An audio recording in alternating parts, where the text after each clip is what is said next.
Self-discipline is the ability to control yourself and to make yourself work hard or behave in a particular way without needing anybody else to tell you what to do. It's another key quality that elite universities are looking for. The enemy of self-discipline is procrastination, or leaving until later what you should do now. That is one of the worst crimes you can commit against yourself.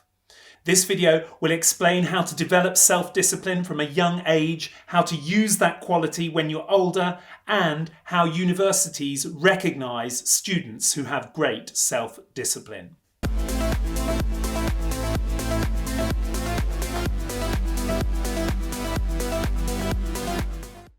My best advice about self-discipline comes from my personal experience. When I was young, I participated in a whole range of group activities. At junior school, I was in the football team. At senior school, I was in the rugby team, the swimming team, the water polo team. I was also in a lot of bands, a wind band, a jazz band, even in a rock band. And I'm sure it was participating in all these group activities that helped me develop self-discipline. Why? Well, because you don't want to let other people down, do you? So you practice hard in advance at home. You practice your pass, you practice your catch, you practice your melodies, you practice your chords, so that when comes the time for training or rehearsal, you can do what is required of you. Regular practice, come rain or shine, mostly rain in England, instills that self-discipline in you.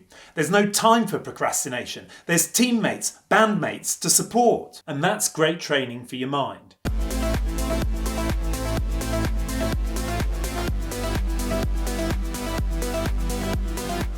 Later on, I was able to take everything I'd learnt about self-discipline from working in teams and apply it to my homework, which was an activity I did by myself.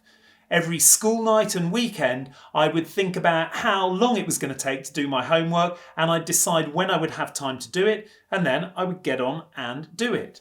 I always got my homework in on time because I had everything planned out in advance. And I had plenty of time for my friends because I knew I was going to get everything done and then I'd be able to relax. Another consequence of working like this was that I was very rarely stressed at school. I had everything planned out. Great.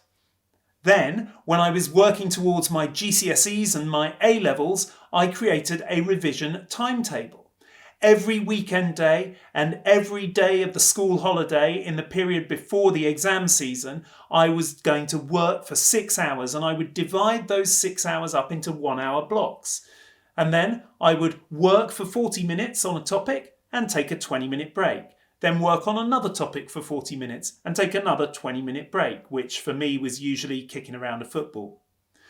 The self-discipline came not in making the plan, but in sticking to it. How do you do that? By respecting yourself and the clock. Just do exactly what you said you were going to do when you said you were going to do it. As easy as that. Don't procrastinate, get on with the plan. I found this easy to do because I was already strong in self-discipline. I'd spent all those years training with those teams, with those bands. Remember, self-discipline is a muscle. When you start training it, it gets stronger. And the stronger it gets, the more likely it is to remain strong in the future.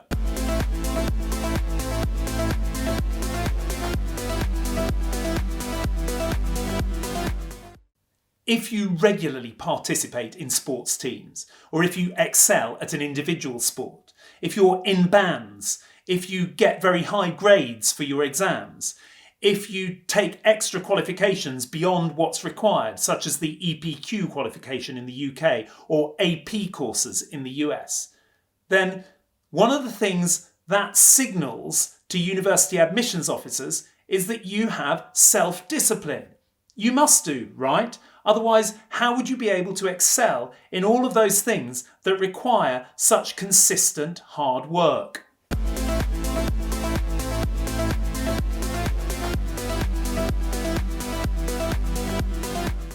In summary, when younger, you can develop self-discipline by doing team activities such as sports or music. When older, you can develop your self-discipline further by making and sticking to homework and revision timetables. Exercise self-discipline throughout your life as a muscle to make it stronger. If you perform excellently in your teams and your academic studies, that is a signal to universities that you possess this key quality of self-discipline.